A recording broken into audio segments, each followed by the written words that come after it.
Okay, so we're back now. Thanks for that little interlude there. Just for those playing at home for the first time, we do have a little bit of a time limit on Spreaker at the moment with regards to how long we can cast. So hence the little break, and it allowed Nikki to get some more ice cream and Danos to grab a cup. So now we're talking about the footy that we've played over the last couple of weeks, and some pretty good results, I reckon. Yeah, I've been happy. I think I was even happier about the Fremantle result than I was about the West Coast result. Yeah. Technically, we won that game. Yeah, because even the Eagles only had their kids. They only had their kids, and literally like 2 senior players in the whole game. And Yep. Fremantle had their entire whole best 22 minus maybe 2, which was Mundy and Valentine, and that was it. And we technically Sandilands. and Sandy Lance, yep, He's Sandy Pants. He's a little important. Yeah, that's true. But even still, They look pretty Griffin's nothing lackluster, to- actually. Fremantle, that looked, yeah, like they struggled half the day. I think part of the problem is how wide that ground was. It's really hard to defend on a ground that's 155 metres wide. So they couldn't do their normal clogging up and their defensive actions. It was actually quite hard for them. I actually don't think they looked terribly interested. Well, not disinterested, but certainly they weren't going at 100 miles an hour. I think that's what I've noticed in both our games. I mean, it got quite real towards the end there, in that both sides wanted to win. But our games, they've been practice games, but they've been played. People have still been going in hard, but they're not trying to injure each other. I've actually been very interested just to see how we've run out games, because the fitness has been one question that a lot of people have been talking about, because thinking that Burton was a boys' club appointment. Well, if you look at our injury list and you look at how we've been running out these games, I'd say it's a bit of a tick. Yeah, Too early to tell, maybe. I always think year 2 is the indicator for a new fitness guy. The thing that I was really interested in is how we run out games, because the other NAB challenge games that I've seen, teams have just been absolutely dying, sometimes towards the third quarter, let alone into the fourth, and the skills have just gone to absolute poop. And for some of them, the skills weren't there to start off with. But our games have been skillful and played at a good pace. So Yeah. I'm thinking there's some positives there. Comments have definitely been that they've been, particularly the Freo game was a good game to watch. I think one of maybe the 3 good comments that were made by the commentators, who were freaking awful during that game, was They actually commentated? They well, paid attention? They talked. I think Hutto was trying, but the rest of them were just having a bit of a chinwag. But I think the key issue that they did raise, which I think was relevant, was the fact that we really do need to hit the ground running. With the start that we've got over the first 8 rounds, we cannot be slow out of the blocks. And I think that's probably reflective in the way in which we're approaching the pre-season. We're going pretty hard, and our fitness levels do seem to be up.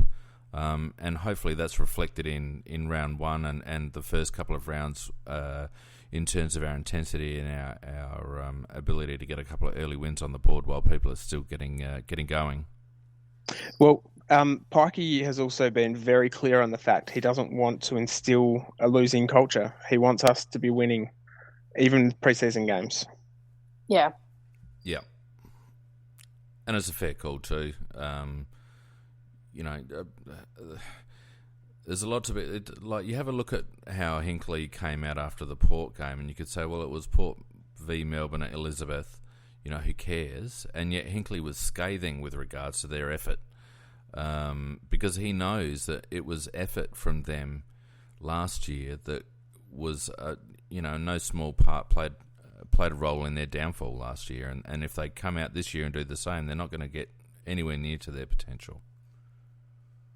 Yes, we won't mention what I think of his lack of coaching in respect to those comments. That just shows that he's not a good coach, because I'm sorry, if there's lack of effort, that's not on the players, that's on the coaching staff who cannot get that out of the players. Oh, it's kind of on the players as well. Yeah, I don't agree with that one, Nikki. The way he had to go at 3/4 time, because I was watching that game because it was just hilarious. As somebody who's been a coach, I was horrified that was coming out of his mouth. It's like, you're actually saying none of this is your fault. That's pretty much the impression I got from the way he was saying it. That it was nothing to do with the coaching staff. And I'm going, well, no, sorry. If you can't get them and you can't inspire them, you shouldn't be coaching that team. No, I disagree completely with that. I don't know about you, Dan, but in modern football, professional sport, particularly after the season that they had last year, Port Adelaide, that playing group should not need 1 ounce of motivation. No, they shouldn't. And I don't think it's a coach's role at 3/4 time to go, well, you're not really putting in 100%, but I'll put up my hand and say I should have motivated you better. That's not going to happen. Like that club should be champing at the bit to get to round 1, and the fact that they were pretty insipid against Melbourne, I think is reflective of a pretty comfortable atmosphere at Port at the moment. And I think Hinkley was basically just trying to shake them up and say, all right, come on now, it's time to But get if they're switched on. complacent, that's the coaching staff. I don't think it's They complacent. direct that culture. I think you'll find with Port Adelaide, and I could be wrong, but I think Hinkley used the opportunity to restate to his playing group that the key phrase for that club this year is effort. It was their first NAB game, and I think he just used the opportunity to say, come on, we need more. And we certainly as a club cannot afford to be slow out of the blocks this year, because we could very easily get to round 8, 7 losses if we're not careful. So what do we think of newbies in the team? Well, I have to say the bloke that impressed me most, and he's not really a newbie, was Rory Atkins. I thought he had a really good game. Yeah, both of them, actually. I think he's starting to show some poise over the ball that he hasn't had in past seasons. There was a passage, I think it was in the last quarter, where he stepped a couple of blokes off half-back in a reasonably pressure situation. And that's just something that we haven't seen from him at AFL level before.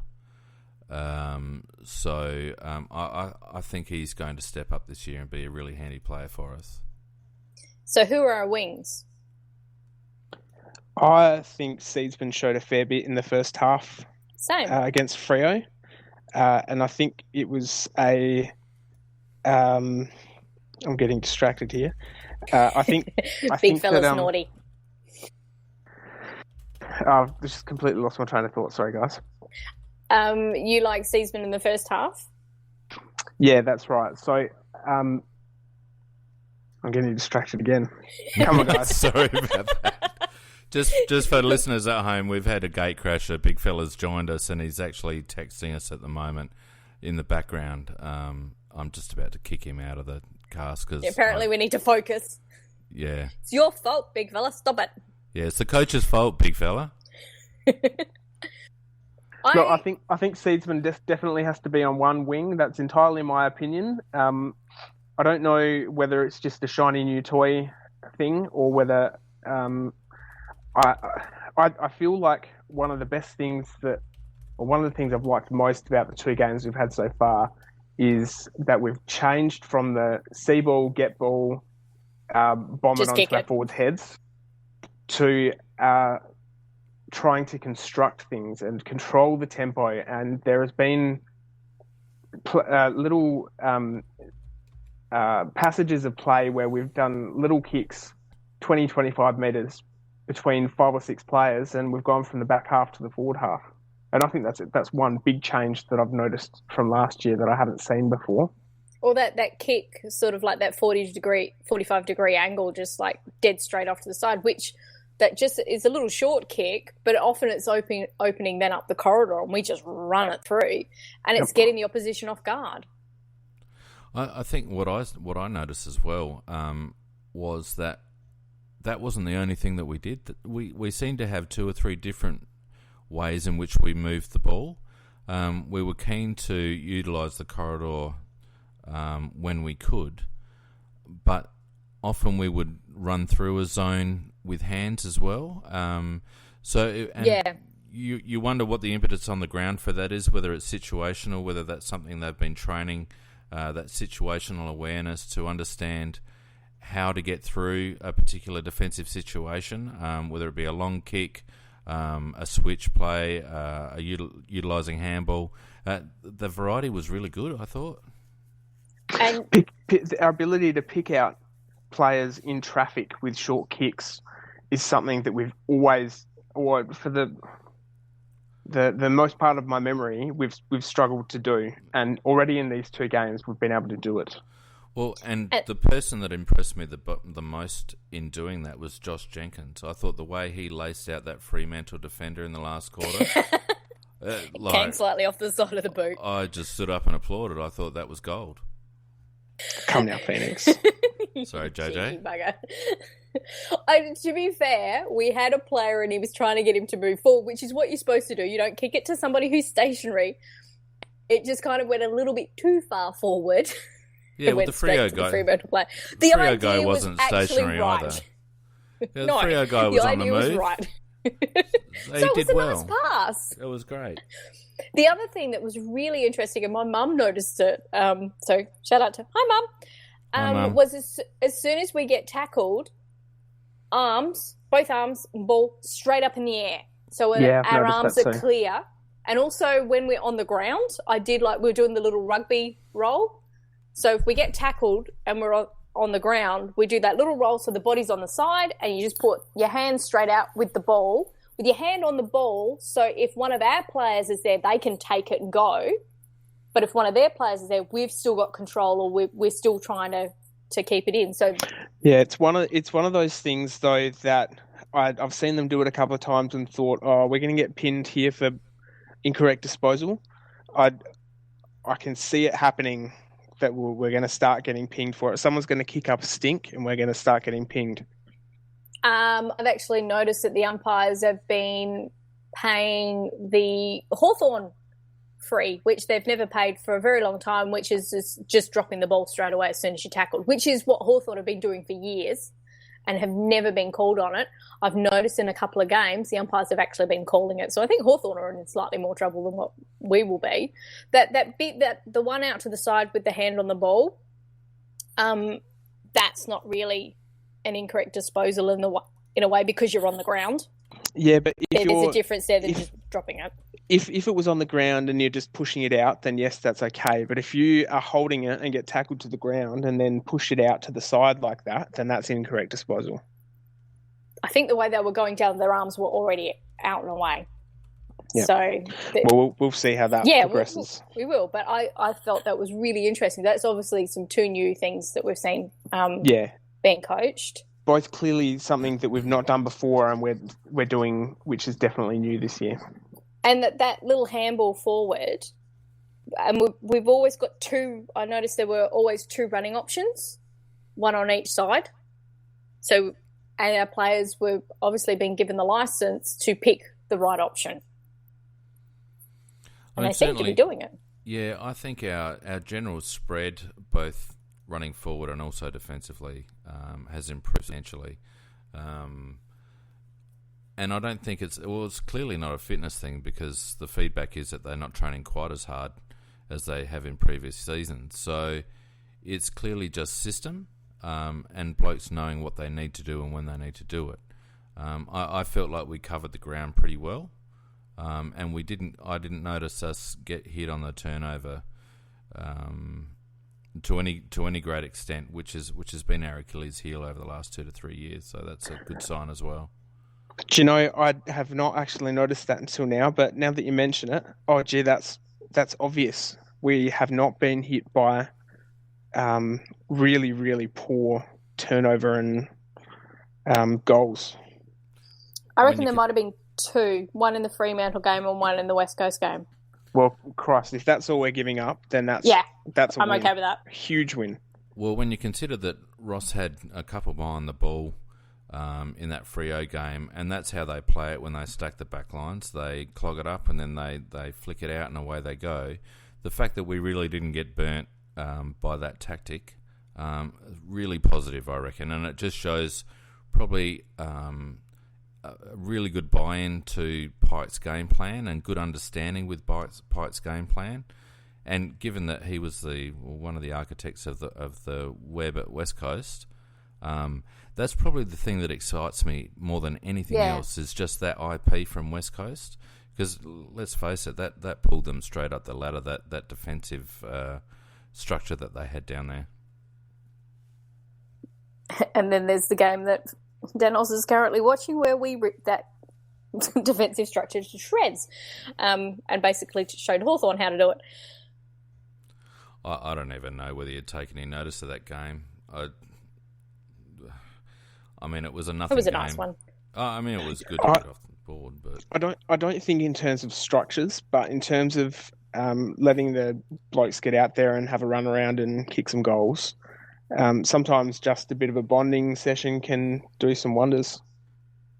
Yeah, and it was interesting though, sitting there watching that game live, and I kind of looked at the scoreboard and went, hang on, we've kicked how many goals? It didn't actually feel like we'd kicked that many. So that was pleasant. In the Fremantle game, the commentators mentioned on more than one occasion the fact that we controlled that game. Yeah. The first half, we dominated. In fact, we dominated it. And we should have been 6 or 7 or 8 goals in front. Lyons actually said that during his press conference after the game. And he said, no, we had no control over most of that game.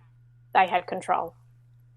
Which makes you both happy and also a little bit concerned. And I say concerned because are we showing our hand too early? Is it something that other teams are going to work out really quickly and it's just going to be easy? Or is it not a reflection on anything at all? On the board, people have been trying to figure out what our DNA is, in a way, in terms of Pike. And we can pick up there's this and there's that, but we haven't nailed down one. We've now done a couple of different things.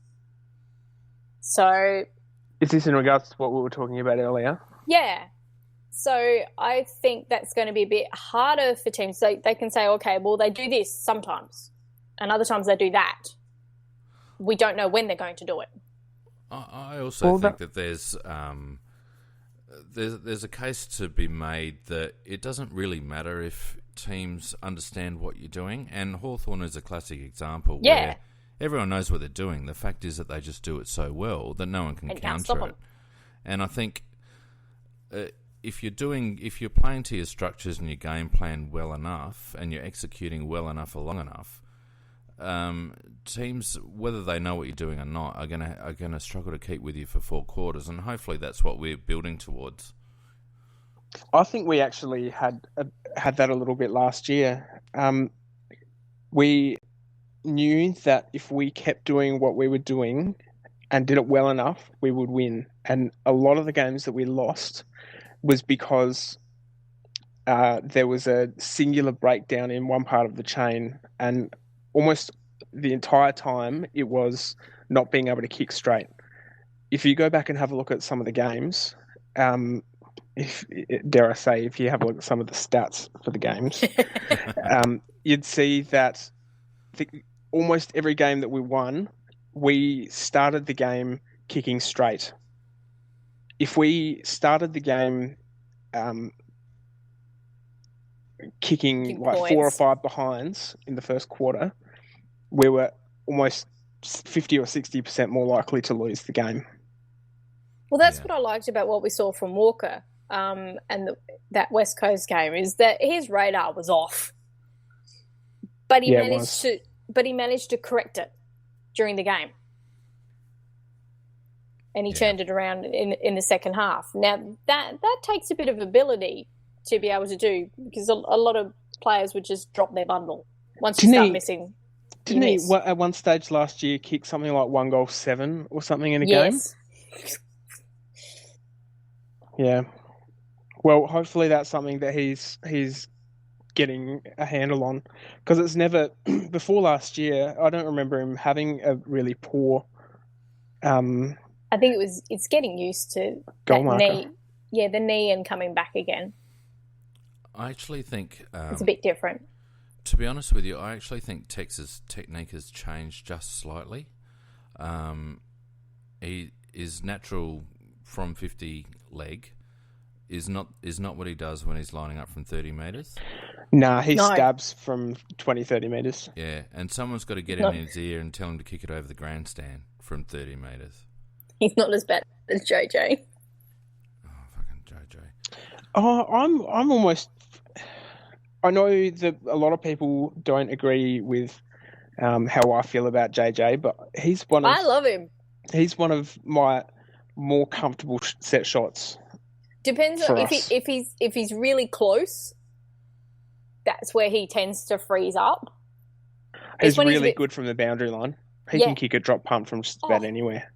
He's further out. He's quite good, and those couple that he missed on the Fremantle game, that wind was just insane. The reason why Freo managed to get the goals is they were getting the ball in closer. Yeah, they were deliberately getting it as close as possible, whereas we were kind of still sitting to our normal structures as to where we'd play, and if we were happy to have a shot from there, we had a shot. And you could see him actually trying to compensate for the wind, and then the wind would just take it even further or would drop down. And he's just like, well, we can't win today. Yeah, we seem to have... we almost needed someone to say to us, stop trying to go for super goals. I think Brody tried to go for super goals. I think we had about 10 shots from outside 50 against Fremantle. Yeah, that's probably true. So some individuals... sorry, Nikki, go on. Oh, no, it was just that one on Brody that they pointed out that he could have run in closer, but I think he did want to go for the super goal and get some balls for Henley Sharks, but that's all right. Pav got some for them anyhow. Yeah. Should have gone to the other bloke. Oh, yeah, I know. That was just shocking. That wasn't even She close. stood there waiting for the umpire to say, hey, can you just tell me? She thought it was 9. Yeah. Well, it's not she was pretty sure it was 9. I think she did. No, she has to. Yeah, she has to wait for the field, and the field went, no, it's only 6 points. I reckon the field umpire forgot and then went off talking about something else with someone else, and then suddenly realised he hadn't called it and said, oh, shit, I can't remember, just call it 6. Yeah, probably right. Oops. So some individuals. What do we think of Troy Menzel first up last week? Did some nice little things. You can see that his fitness, that's still a bit of an issue. But the X factor, well... Oh, is there what? And every time he went near it, something happened. Yeah. And him and Malera. Because that little handball, if you go back and you watch Lynchy's nice little snap, the Fremantle one, it was Matt Crouch, I think, who gets the ball first, or it might be Douglas, or the ball's on the ground and it's Malera who then gets it, and just this straight away, that really clean handball, and there's 2 Freo players in the way, but it hits Lynch perfectly so he can put the ball on his boot. I think, what was it? It was 5 score involvements in the first game. Yeah. Malera, yeah. Yeah. And he would have a similar numbers from less time. And less possessions. Yeah, in the second game. But every time he gets the ball, he does something positive with it. Yeah. I'm so pleased we've got a guy like Malera. He's got so much composure. I love his little fake kick that he does, that he pretends he's kicking, because then the backman backs off because he goes up to smother or whatever. That gives him that little extra bit of space. And even if you know he's going to do it, your instinct is to react every time. You can't not react to that. So it's very clever. It's very similar to Lever in terms of the candy. But the fact that Miller can make a decision and then change his mind to a completely different decision and still execute, is just it's part of the reason that. Oh, big fella, just shush. Yeah, go away, big fella. Big fella, you're supposed to be interacting on the chat, not actually in our little session here. No one else can see your debauchery. Yeah, he's confused about which chat it is. Oh dear. Anyway, let's focus and go on. So, but anyway, Miller can... When he just changed his mind in the West Coast game and decided to, instead of kicking outside the 50, he found Jacobs in the middle of 6 defenders. That was a beautiful kick. It just gave a shiver down your spine. And I love the way that we've used him, that we know that there's probably going to be a burnout, so you don't want to push him too hard. He's got an advantage in that he's played SNFL. So I think he's got quite a bit of an advantage on a lot of other first-year players. But you can see that we're just that little bit mindful to make sure. With Charlie coming back, do we see Miller in for round 1? Yes. Yes. Absolutely. I think he's doing enough, very much so. The other one I was really pleased to see, and it doesn't show up so well on the TV, was Gore. He very much deserves that number 36. He's like another good one. Just that consistency, knows exactly where to run, where to position himself, really neat disposal. Another one that actually makes some quite good decisions. And I love the fact that he managed to tackle Fife and get him out of bounds. So it's not another Brodie Martin wearing 36? No. He's Simon Goodwin? Yeah. Okay. Oh, yeah. If you actually watch him live, he just instinctively knows where to go to the right place. Now, we don't always use him, but he's there as an option. I reckon I've heard one of the coaches say that about him already. Yeah, good footy IQ, I think, was the general term for him. And that's his Sturt background, obviously, coming to the fore. Absolutely. Well, it's like, when they gave the ball to him, it was like, well, he should kick that. He would have played how many games there and trained there? Yeah, he knows every blade of grass on the place. So the goalposts were a bit new and a bit taller. Blades of grass are pretty new too. Yeah. They benefited from having that venue done up, I'll tell you. Hey, what do we think of Sam Shaw? I didn't have a problem with him. That was his first game for the year. Yeah, he got a little bit caught out, I think, a couple of times, but there was some nice kicks from him. None of them were out of bounds on the full. I think his kicking is well and truly fixed. We saw a couple of those, the closing speed and the punches that he's good at. I think he will drop back to the SANFL, but if we have injuries or drop in form, we know he can come in and he can do a job that we need him to do. I'd forgotten he was quite as big as what he is, actually. He's put on a little bit of muscle, I think, but I'd forgotten about his height. And I think if he does continue to improve, I think his decision-making let him down a little bit. I think he was probably, a split second behind. But not even so much decision-making in terms of disposal, but decision-making in terms of where to put himself. Yeah, exactly. Just to be in the play.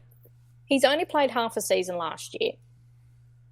He's now had a full preseason under his belt. This was his first game. We only played him in the second half.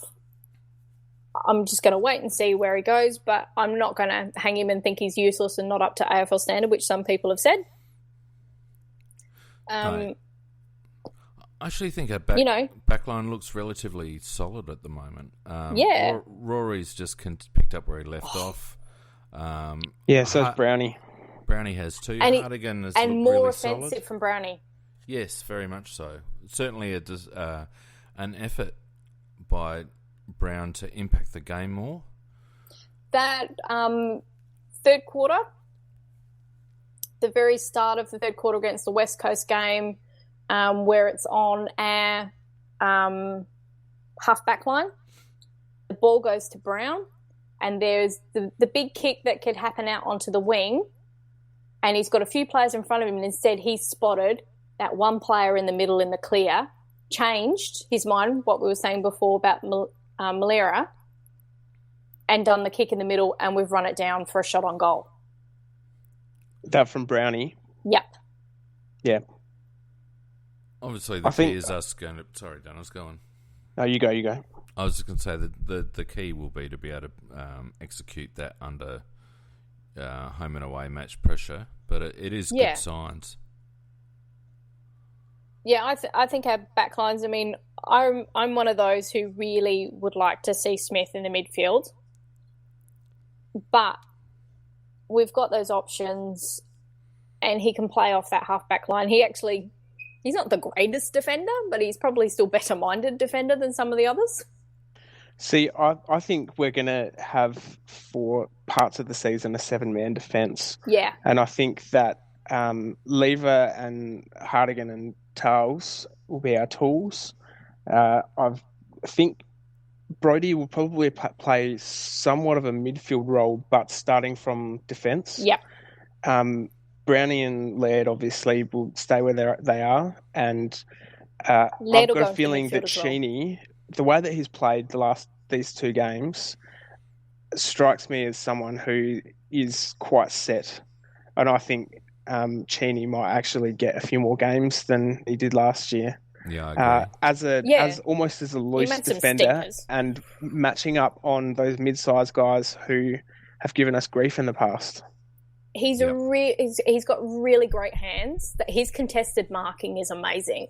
Yeah, and getting the fist in when he needs to. Yeah, and it's always absolutely important killing to get that the contest. fist in when required. Danos. Thanks, Phoenix. I just thought I'd reiterate that. Yep, just keep it going. Yeah. Hi, Nikki's mum. So I think our defence actually looks like, considering it's still a young group, I think it looks a lot more solid than people perhaps give it credit for. It'll be interesting to see how they use Hampton when he comes in, and also Seasman, whether he plays off a wing or whether they want him to push off half back with that laser kick that he's got. He really looks like he was floating between the wing and half forward. Looks like a Henderson role. Looks like a Henderson role when they play Henderson on the wing. Yeah. That link, man, particularly on the switch. I've got to say, I was worried that I was going to confuse him for Brodie Smith out there, but he's really lanky. I've been quite surprised at how easily I can spot him just based on the length of his legs. Their gait is very similar, though. It throws me a little bit every so often. Go, hang on, no, it's that one. They're about the same height as well, I think, actually. Oh no, Season's got 4 or 5 centimetres on Brodie. Oh, does he? Yeah, I believe. The other bloke that needs a mention is the bloke who I think if he plays 22 rounds, he's going to be top 3 in our BNF, and that's Matt Crouch. We haven't lost... Completely agree. We haven't lost a thing with regards to ball getting. I think we've improved. He's just in beast mode. And not only his ability to get the ball, which was probably never in doubt, but again, he seems to have another split second now, and his disposal and his decision-making have improved and will obviously continue to improve. And his kicks. Yeah. Just very impressive from a second-year player. He used to be that Dangerfield, which was see ball, get ball, kick it. Now it's see ball, get ball, you lot can go away, I'm going to pick out the right pass. He's already looking like a bloke who wants to direct traffic. Remember the days of old when Andrew Jarman would be the bloke to direct traffic. He'd be the guy to get the ball and dish out the right handball or the right pass. Yeah. Matty Crouch seems like he's shaping to be that guy that makes the right decision to put us in the right position to go forward. And for such a young lad to be in that mindset, well, it certainly appears that he's in that mindset. That's really promising. Nikki, you are almost completely correct. Seaman is 190, and according to the website, Brody is 189. There you go. Oh, hang on. Am I right, Phoenix? Never. I'm not allowed to be right, am I? Well, technically you're not right. It's 1 centimetre. That's right. And that really shows up on the TV, that 1 centimetre. Oh, totally. Doesn't it, Danos? Absolutely. How'd He you looks feel? way taller than Brody. Way taller. I think the problem is Brody's always hunched over. Yeah, that's true. Yeah. Can we talk about one of my favourite players in Harry Deer? No. Oh, why not? All I love the big fella. Come on then. Don't you just love his intention to hurt somebody if they've got the ball? He looks pretty likely, doesn't he? He's got a bit of polish to go, but I like his endeavour. Yeah, I just thought him and Rob have that, which is Riley O'Brien, for people who don't know the nicknames. And they both seem to have that if we don't get the ball and you've got it, I'm going to hit you. And they do it legally. Charlie Cameron's got that same little thing of you often see him, and occasionally the free gets paid against him, that just as they kick it, and he just kind of puts the shoulder into him, that very rugby league kind of hit. But just to let that opponent know, I'm breathing down your neck all the time. Well, Charlie actually grew up playing rugby, didn't he? Yeah. Yeah, he did. Oh, yeah, and it shows in that, and I kind of love it. There's that little bit of mongrel about him for such a little bloke, but he's still going to hit him. And I think that actually you compare to McLeod. McLeod grew up playing rugby league as well, and that kind of helped in a lot of his movement. But I think Deer, yes, he may get a game or two this year, but I think there's something definitely there. Just a pity we didn't see some more stuff from McGovern that I would have liked. He looks a little bit lost, doesn't he? He was often, you could see that where they were setting up, he was that further one out. And unfortunately, that first game, he was contending with Lynch and Walker and JJ and Harry Deer. You know, there's 4 others that he's contending with for that same kind of who's going to kick it to me in the forward line. You did see that his dead stop turn and the kick of the goal that he did. That he's another one who's got that little bit of X factor, but he's he's up forward, he's still trying to figure out those patterns in playing with those. See, he's only played, I think, he would have played like 2 games with Walker in the SANFL. So that takes a little bit to gel together. I could see that he was getting in the right positions, he just wasn't being used, but he was an option.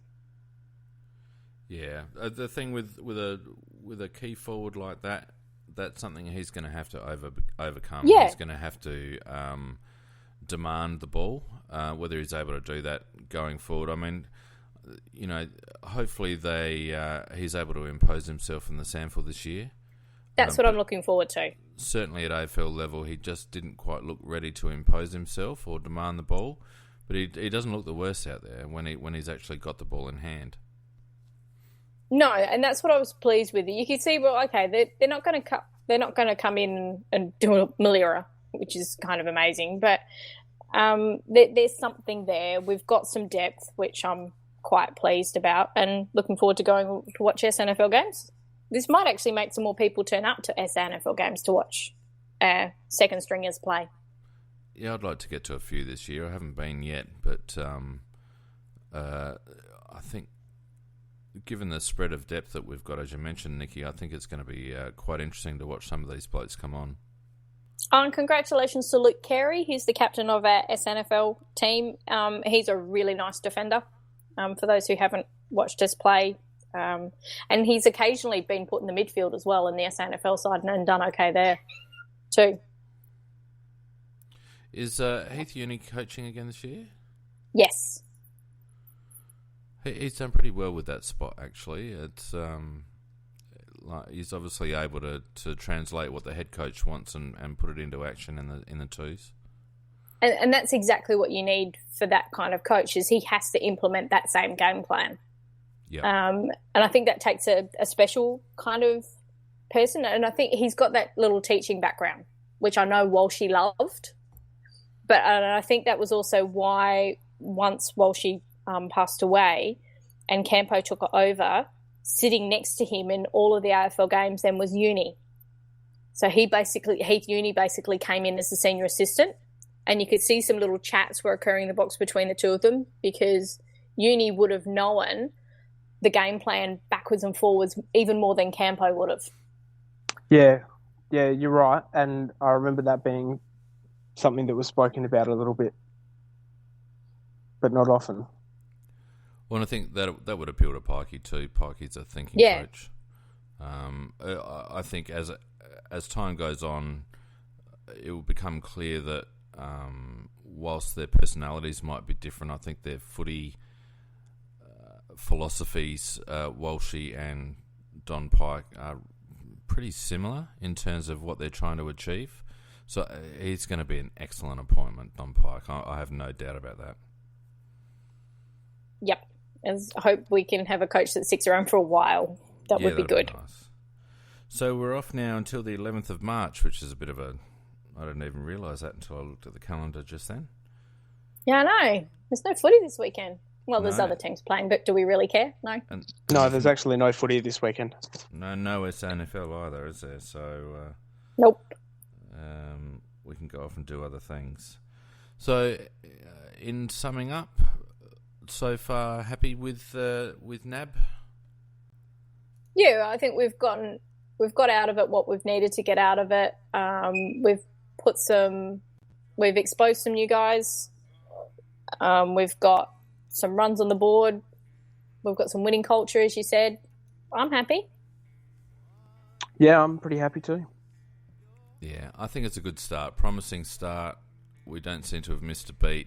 And our next game's against a David Swallowless Gold Coast, because he's got bone bruising and he's out for half the season. Yeah, that's a big blow for them. Big blow for them.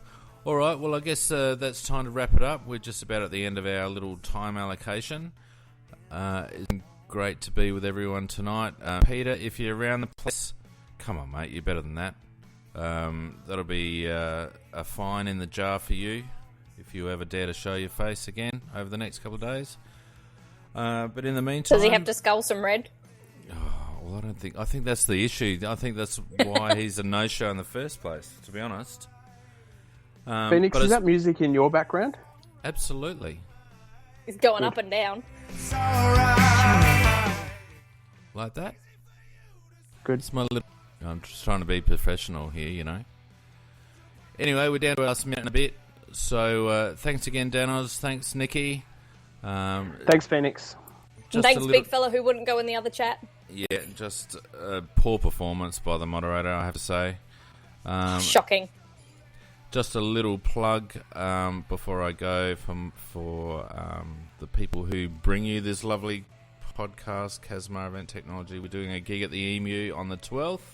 It's an AC/DC cover band called Shit Thrill. So you're down south and you want to get your head kicked in down at the Emu, come along and say g'day. But in the meantime, we'll be back again next Tuesday. So until then, we'll see you at the footy. See you guys. Bye. See ya.